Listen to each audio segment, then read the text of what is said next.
Imaginez que vous êtes en train de parler au téléphone avec quelqu'un et que soudainement, un ami qui est mort depuis plusieurs années vient interrompre votre conversation. Vous ne seriez pas le premier, semble-t-il, à qui cette expérience arriverait. François Brune est un père catholique de 58 ans qui habite Paris. Il affirme qu'il a été témoin de manifestations sonores et visuelles venant de l'au-delà. Ces contacts entre les morts et les vivants auraient été établis grâce à des téléviseurs, des magnétophones et même grâce à des téléphones. Récemment, François Brune est venu à Montréal pour nous montrer des enregistrements de ces presque conversations entre des morts et des vivants.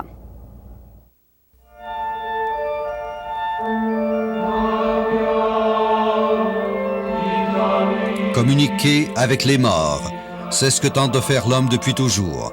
Les médiums, les séances de spiritisme ont été jusqu'à maintenant les seuls moyens connus pour percer le mystère de la mort. L'au-delà, voilà une énigme qui suscite passion et fascination.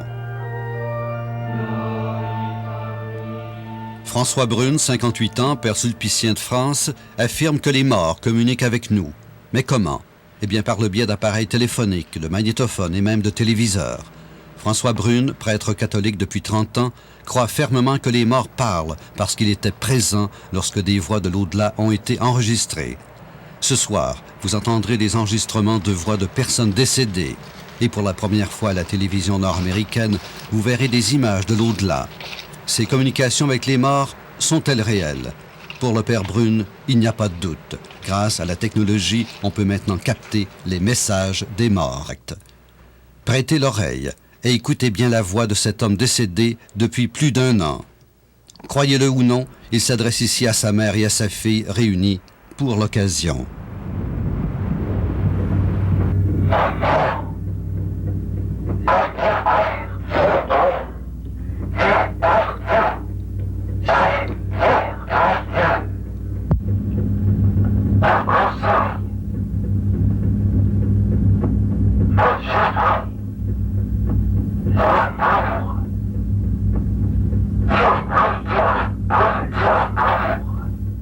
Il semble bien que les trépassés en réalité utilisent les longueurs d'onde qu'on leur fournit comme une sorte de matière première pour former leur propre voix.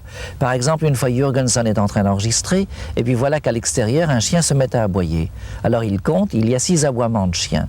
Et puis quand il réécoute la bande, il n'y en a plus que 2, mais à la place des 4 autres, il y a une voix de l'au-delà.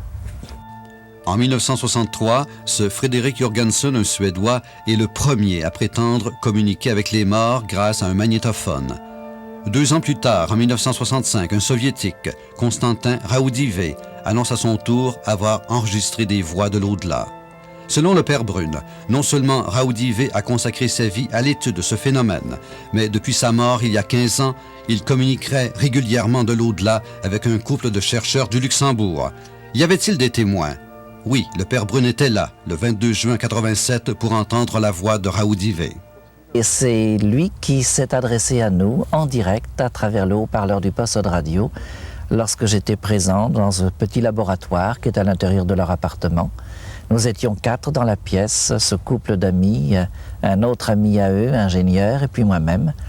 Et voilà que le texte est arrivé de façon parfaitement audible. Chers amis, quelle preuve!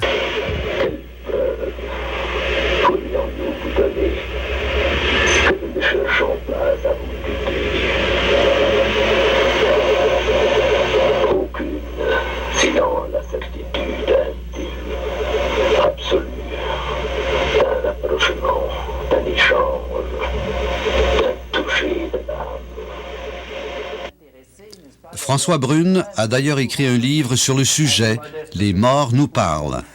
Vous êtes peut-être sceptique, mais lui est convaincu. Notre père catholique donne des conférences à travers le monde, voix et images à l'appui. Le 14 octobre dernier, il fait une conférence à Montréal. À cette occasion, le père Brune explique à son auditoire qu'il a même reçu à Luxembourg des communications avec ce que vous pourriez appeler un ange gardien. Par la transcommunication, nous ne recevons pas des messages seulement de trépassés. Il arrive que nous ayons aussi des messages d'êtres plus mystérieux pour nous. Notamment à Luxembourg, il y a le technicien qui se fait appeler ainsi sans donner son nom. Il dit « Je suis un peu comme un archiviste, comme un bibliothécaire, comme un technicien pour la Terre ».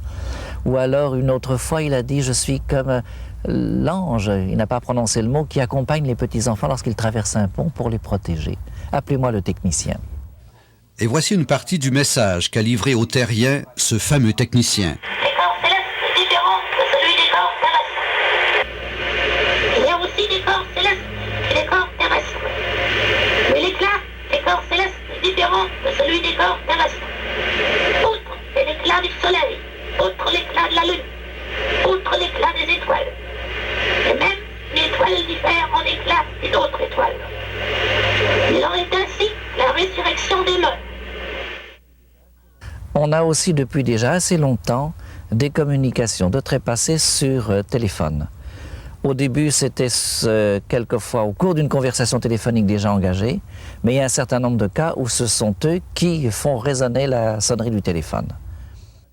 Louis Bélanger est un parapsychologue québécois de renommée internationale. Il voulait à tout prix assister à cette conférence. Ce sujet le passionne.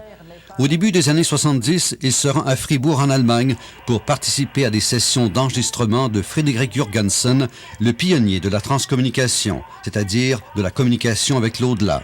Nous avons obtenu des phénomènes, des voix, pas les longues phrases, un mot, une partie de mots, qu'on pouvait entendre à la reproduction et qui, d'après nous, étaient produites paranormalement. Le Père Brune nous présente ici des images exclusives, des images qui, d'après lui, proviennent de l'au-delà. Il s'agirait là de personnes décédées et de paysages, tantôt fixes, tantôt animés. Ce qui est important, en effet, de savoir, c'est que dans les premiers plans, dans l'au-delà, on retrouve un monde qui est tout à fait le prolongement de celui-ci, très semblable encore, un peu amélioré déjà. Ils ont encore un corps glorieux, un corps spirituel, peu importe le terme que vous voudrez, et ils sont entourés chaque fois, à chaque instant, d'un monde qui, pour leur corps, est aussi consistant, résistant que ce monde-ci par rapport à notre corps. Il y a chaque fois harmonie entre les deux. Les images que vous venez de voir et les messages que vous venez d'entendre, eh bien, le parapsychologue Louis Bélanger les a étudiés. Selon lui, ces communications sont plutôt surprenantes. Bien, il y avait dans le matériel des images.